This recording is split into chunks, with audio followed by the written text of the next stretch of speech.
এনিভাৰত 24 চাই থকাৰ বাবে ধন্যবাদ আৰু যোৰহাটৰ পৰা মই কংকনজ্যোতি শৰ্মা আৰু এটা বিশেষ বিষয়ক লৈ পেলাই আজি আমাৰ এই প্ৰতিবেদন কাৰণ এতিয়া আলফা স্বাধীন আৰু অসম আৰক্ষীৰ যেন সমূহ সমৰ চলিছে পুনৰবাৰ কৈছোঁ এতিয়া যেন আলফা স্বাধীন আৰু অসম আৰক্ষীৰ সমূহ সমৰ চলিছে কাৰণ ইতিমধ্যে আলফা স্বাধীনৰ প্ৰচাৰ বিভাগৰ দ্বিতীয় লেফটেনেণ্ট ঈশান অসমৰ দ্বাৰা স্বাক্ষৰিত এক পত্ৰই ইতিমধ্যে সংবাদ মাধ্যমত বহুল প্ৰচাৰিত হৈছে যে এইবাৰ ৭৮ সংখ্যক স্বাধীনতা দিৱস পুনৰবাৰ বৰ্জন কৰিবৰ কাৰণে আলফা স্বাধীনে ইতিমধ্যে আচলতে ৰাজ্যৰ বিভিন্ন সংবাদ মাধ্যমলৈ পত্ৰ প্ৰেৰণ কৰিছে আৰু তাৰ বিপৰীতে অসম আৰক্ষীৰ যি সঞ্চালক প্ৰধান অসম আৰক্ষীৰ সঞ্চালক প্ৰধানগৰাকীয়ে এটা কথা স্পষ্ট কৰি সংবাদ মাধ্যমৰ আগত কৈছিল যে এইবাৰ উজনি অসমৰ বিশেষকৈ অৰুণাচল সীমান্তত বা সীমান্তৱৰ্তী যিসকল অঞ্চল আছে বা জিলা আছে তাত কিন্তু হাই এলাৰ্ট জাৰি কৰা হৈছে কাৰণ আলফাৰ এটা দলে ইতিমধ্যে অৰুণাচল সীমান্তত বাহাৰ পতাৰ কথা কৈছিল আৰু তাৰ পাছত যোৰহাটৰ সদায় ব্যস্ত নিৰ্মল চাৰিআলিত এইদৰে কটকটীয়া নিৰাপত্তা ব্যৱস্থা আমি পুনৰবাৰ কৈছোঁ যে সচৰাচৰ নেদেখা চলে যি পৰিৱেশ যোৰহাটৰ নিৰ্মল চাৰিআলি গড়ালি সংযোগী নিৰ্মল চাৰিআলিত কটকটীয়া নিৰাপত্তা ব্যৱস্থা প্ৰত্যেকখন বাহনত এইদৰে আচলতে ইতিমধ্যে চেক কৰা হৈছে আৰু যোৰহাটত আচলতে এটা নেদেখা পৰিৱেশ কাৰণ যোৰহাটৰ নিৰ্মল চাৰিআলিত এনেধৰণৰ কটকটীয়া নিৰাপত্তা ব্যৱস্থা পূৰ্বতে দেখা পোৱা হোৱা নাছিল কিন্তু এইবাৰ আচলতে ৭৮ সংখ্যক স্বাধীনতা দিৱসৰ পূৰ্বে যি আচলতে পৰিৱেশ সেই পৰিৱেশ আমি দেখুৱাইছোঁ কাৰণ ইতিমধ্যে অসম আৰক্ষীৰ সঞ্চালক প্ৰধানগৰাকীয়ে স্পষ্ট কৰি দিছিল যে এইবাৰ উজনি অসমত কিন্তু স্বাধীনতা দিৱসৰ পূৰ্বে আচলতে হাই এলাৰ্ট জাৰি কৰা হৈছে আৰু বিশেষকৈ অসমৰ অৰুণাচল সীমান্তত আৰু অসমৰ যে আচলতে সীমামূৰীয়া জিলাসমূহ আছে আন্তঃৰাজ্যিক সীমামূৰীয়া জিলাসমূহ আছে তাত কটকটীয়া নিৰাপত্তা ব্যৱস্থা কৰিব কৈছে আৰু যোৰহাটৰ সদাব্যস্ত নিৰ্মল চাৰিআলি নেদেখা ব্যৱস্থা অসম আৰক্ষীৰ জোৱানসকলে ইতিমধ্যে নিজৰ কৰ্তব্য সম্পাদন কৰি আছে এতিয়া নিশা প্ৰায় 10 বাজি গৈছে আৰু এতিয়াও অসম আৰক্ষীৰ জোৱানসকলে তেখেতসকলে নিজৰ কৰ্তব্য সমাপন কৰিছে আৰু প্ৰত্যেকখন গাড়ীক আচলতে তন্নকৈ পৰীক্ষা কৰি আছে মোৰ সতীৰ্থ ৰাজীৱে দেখুৱাব যে প্ৰত্যেকখন গাড়ী আৰু এয়া কোনো ভিতৰুৱা অঞ্চলৰ নহয় এয়া সদাব্যস্ত যোৰহাটৰ গড়ালি আৰু নিৰ্মল চাৰিআলি সংযোগী যি পথ সেই পথৰ ব্যৱস্থা কাৰণ ইয়াত আচলতে এনেধৰণৰ আচলতে যি চেকিং সেই চেকিং কিন্তু দেখা পোৱা নাছিল আমি এটা কথা ক'ব লাগিব উজনি অসমত শেহতীয়াকৈ আচলতে আলফা স্বাধীনৰ যি কুটাঘাতমূলক কাৰ্য আৰু সদস্য ভৰ্তি অভিযান সেই অভিযানৰ কথা আমি নতুনকৈ কোৱাৰ প্ৰয়োজন নাই কিন্তু শেহতীয়াকৈ তিনিচুকীয়াৰ জাগুনত আচলতে জাগুনৰ বনাঞ্চলত আলফা আৰু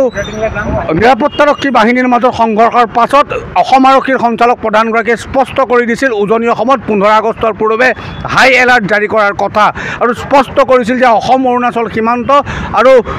আন্তঃৰাজ্যিক সীমাৰ মাজত থকা অসমৰ জিলাসমূহৰ যি আচলতে ব্যৱস্থা সেই ব্যৱস্থা অতি কঠোৰ আৰু তাৰ পাছত সষ্টম হৈ আছে অসম আৰক্ষী পুনৰবাৰ কৈছোঁ এইদৰে এয়া কোনো যোৰহাট জিলাৰ ভিতৰুৱা অঞ্চল নহয় ভিতৰুৱা জিলা নহয় বা ভিতৰুৱা পাৰ্শ্বৱৰ্তী অঞ্চল নহয় এয়া কিন্তু সদাব্যস্ত নিৰ্মল চাৰিআলিৰ দৃশ্য আৰু নিৰ্মল চাৰিআলিত এইদৰে কটকটীয়া নিৰাপত্তা ব্যৱস্থা আমি যদি কওঁ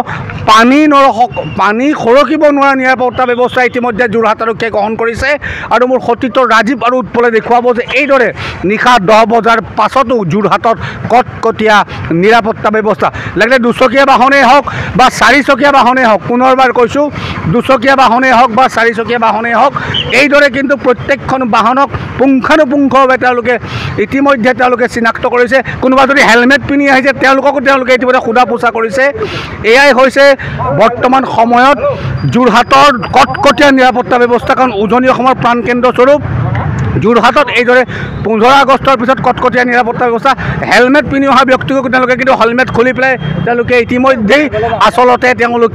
চিনাক্ত কৰিছে প্ৰকৃতাৰ্থত এইজন ব্যক্তি সাধাৰণ ব্যক্তি নে কুটাঘাতমূলৰ লগত জড়িত আৰু এইদৰে যোৰহাটৰ নেদেখা এটা দৃশ্য কৈছোঁ কটকটীয়া নিৰাপত্তা ব্যৱস্থা অসম আৰক্ষীৰ কটকটীয়া নিৰাপত্তা ব্যৱস্থাৰ মাজত ইতিমধ্যে যোৰহাট নগৰৰ প্ৰাণকেন্দ্ৰস্বৰূপ নিৰ্মল চাৰিআলি আমি দেখি আছোঁ আৰু দায়িত্বশীল বিষয়া আমি আছে তেওঁলোকৰ পৰা আমি কিন্তু যদিও কোনো ধৰণৰ বক্তব্য ল'ব নোৱাৰোঁ কিন্তু এটা কথা স্পষ্ট যে এইদৰে নিৰাপত্তা ব্যৱস্থা কটকটীয়া কৰাইছে এজন ব্যক্তি আছে যাৰা কটকটীয়া নিৰাপত্তা ব্যৱস্থা গ্ৰহণ কৰা আছে কেইটাৰ পৰা আপোনালোকে কৰিছে কিন্তু আমাৰ চেকিং আপোনাৰ আবেলি 3টা বজাৰ পৰা প্ৰায় আৰম্ভ হয় বাকী আমাৰ যিমানখিনি পইণ্ট আছে যোৰহাট জিলাৰ যিমানখিনি ইম্পৰ্টেণ্ট যিমানখিনি পইণ্ট আছে গোটেই পইণ্টখিনিত আমাৰ 24 ঘণ্টাই আমাৰ নজৰ থাকে ইয়াৰ উপৰিও আমাৰ বৰ্তমান আমাৰ যি CCTV কেমেৰা আছে সেইখিনিও আমাৰ চাইড থকা হৈ গৈছে ডেইলি বেচিছত যাতে কোনো ধৰণৰ নিৰাপত্তাৰ সুৰুঙা পাৰ কৰি যাতে কোনো ধৰণৰ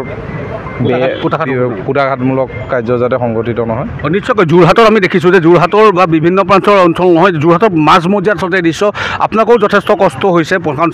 তাৰ পাছতো এইদৰে নিৰাপত্তা ব্যৱস্থা কোনো ধৰণৰ আপোনালোকে সুৰংগা ৰখা নাই, তাৰ কাৰণে অসম আৰক্ষীক আমি ধন্যবাদ জ্ঞাপন কৰিছোঁ। হয়, আপোনালোকলৈও আমাৰ ফালৰ পৰা ধন্যবাদ থাকিল যে আমাৰ পহৰীয়া কৰৱৰি থকা ইমানখিনি কষ্ট আপোনালোকে দেখুৱাই আছে ৰাইজৰ মাজত, গতিকে ধন্যবাদ থাকিল। নিশ্চয়কৈ এইদৰে আচলতে পুনৰবাৰ কৈছোঁ, এয়া কোনো যোৰহাটৰ ভিতৰুৱা অঞ্চল নহয়, উজনি অসমৰ কোনো ভিতৰুৱা অঞ্চল নহয়, এয়া কোনো জাগুন ফিল'বাৰী বা আমি যদি কওঁ জাগুন ফিল'বাৰী বা মাৰ্ঘেৰিটাৰ ভিতৰুৱা গাঁও নহয়, অসম নাগালেণ্ড সীমান্তৱৰ্তী অঞ্চল নহয়, অসম অৰুণাচল সীমান্তৱৰ্তী নহয় বা কোনো সীমান্ত অঞ্চল নহয়, কিন্তু যোৰহাটৰ মাজমজিয়া। কাৰণ এইটো কথাই স্পষ্ট, কাৰণ এইবাৰ ৰাজ্যৰ DGP-গৰাকীয়ে স্পষ্ট কৰি দিছিল উজনি অসমত আচলতে কুটাঘাতমূলক ঘটনা সংঘটিত হোৱাৰ পূৰ্ণ সম্ভাৱনা আছে। বিশেষকৈ আলফা স্বাধীনৰ United Liberation Front of Assam ইণ্ডিপেণ্ডেণ্টৰ এটা দল ইতিমধ্যে অসম অৰুণাচল সীমান্তত বাহাৰ পঠাৰ কথা DGP-গৰাকীয়ে স্পষ্ট কৰিছিল। তাৰ লগতে আজি ইতিমধ্যে সংবাদ মাধ্যমলৈ আলফা স্বাধীনৰ লেফটেনেণ্ট ঈশান অসমে এটা প্ৰতিবেদন তেওঁলোকে বা এখন প্ৰেছ ৰিলিজ তেওঁলোকে জাৰি কৰিছিল যে এইবাৰ ৭৮ সংখ্যক স্বাধীনতা দিৱস কোনো ক্ষেত্ৰতে যাতে থলগিৰি ৰাইজে আয়োজন নকৰে। গতিকে এনেধৰণৰ সংঘাতৰ মাজত আমি নেদেখা এটা দৃশ্য আপোনালোকক দেখুৱাইছোঁ, কাৰণ যোৰহাটৰ মাজমজিয়াত এনেধৰণৰ কেতিয়াও চেকিং হোৱা নাই। আমি অসম আৰক্ষীক আচলতে ধন্যবাদ দিব লাগিব। এতিয়া নিশা প্ৰায় 10 বাজি গৈছে, তাৰ পাছতো কটকটীয়া নিৰাপত্তা ব্যৱস্থাত ৰাইজৰ সুৰক্ষাৰ কাৰণে অসম আৰক্ষী, বিশেষকৈ যোৰহাট আৰক্ষীৰ যি পদক্ষেপ আৰু যোৰহাটৰ আৰক্ষী অধীক্ষক চেতাং মিশ্ৰাকে আদি কৰি যোৰহাট আৰক্ষীৰ প্ৰত্যেকজন আৰক্ষীয়ে ইতিমধ্যে দায়বদ্ধতাই কাম কৰি আছে। কাৰণ যোৰহাট নগৰৰ মাজমজিয়া আৰু যিহেতু যোৰহাটক আচলতে উজনি অসমৰ প্ৰাণকেন্দ্ৰ বুলি কোৱা হয়, উজনি অসম এনিভাৰত 24ৰ প্ৰথম প্ৰয়াস জুবিন গাৰ্গৰ গীতৰ প্ৰতিযোগিতা। জুবিনৰ গানে কি আনে।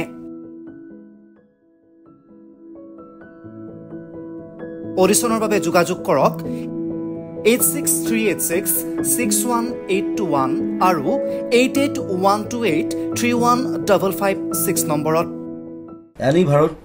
24 উদ্যোগত এটা নতুন সংগীতৰ প্ৰতিযোগিতা আয়োজন কৰা হৈছে, য'ত মোৰ গানৰ প্ৰতিযোগিতা হ'ব। আপোনালোকে তাত প্ৰতিযোগী হিচাপে আহিবলৈ পাৰিব আৰু মোৰ ফালৰ পৰা আন্তৰিক শুভকামনা জনাইছোঁ। আৰু অনুষ্ঠানটোৰ নাম হৈছে গানে কি আনে। সকলোকে মৰম জনাইছোঁ, সকলোৱে আহক, ইয়াত অংশগ্ৰহণ কৰক। Thank you very much, love U.